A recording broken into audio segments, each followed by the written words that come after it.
കാഞ്ഞിരപ്പള്ളിയിലെ ആദ്യ ദിവസം ചെന്ന ഉടനെ അമ്മ ഞങ്ങൾക്ക് വേണ്ടി ഉണ്ടാക്കി വെച്ച മാമ്പഴപ്പുളിശ്ശേരി മാങ്ങാ ചമ്മന്തിയും കൂട്ടിയിട്ട് ഫുഡ് കഴിക്കലായിരുന്നു ആദ്യത്തെ പരിപാടി. ഇതാണ് ഇവരുടെ സ്വന്തം അല്ല, മമ്മിയുടെ സ്വന്തം മീനമ്മ. ആ സൈഡിലേക്ക് നോക്കിയപ്പോഴായിരുന്നു ചില്ലുംകൂട്ടിൽ ഒരുപാട് ഫോട്ടോസ്.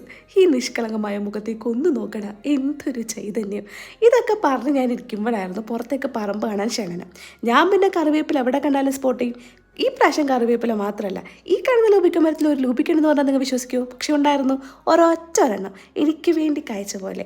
ഞാൻ അതിൽ നിന്ന് പട്ടിച്ച് അപ്പം തന്നെ കഴിച്ചു. പിന്നെ അച്ഛനൊക്കെ ഇട്ടൊന്ന് വർത്താനം പറഞ്ഞു. വൈകിട്ട് ഞങ്ങളൊന്ന് പുറത്തൊക്കെ ഇറങ്ങി. അമ്മ ജോലിക്ക് പോയൊക്കെ കാണുന്നല്ലോ, അപ്പോൾ അമ്മേനെയും കൂട്ടണമായിരുന്നു. കൂടാതെ ഈ പള്ളിയും അവൾ ബാക്കിൽ കാണുന്ന അവൾ പഠിച്ച സ്കൂളും ഒക്കെ കാണിച്ചു തന്നു. ആൾക്ക് എന്തോ വല്ലാത്തൊരു നിർവൃതിയായിരുന്നു. ആർക്ക്? ദേവിക്ക്. സ്വന്തം സ്കൂളിലേക്ക് ഒരു പൂർവ്വ വിദ്യാർത്ഥി ചെന്ന് കയറുമ്പോഴുള്ള ആ ഒരു ആനന്ദ പുളകിതമായിട്ടുള്ളൊരവസ്ഥയില്ലേ, അതായിരുന്നു അത്. എനിക്കത് ഫുള്ളും കാണായിരുന്നു. ആ മാനസികയിലെ അല്ല മാടമ്പിയിലെ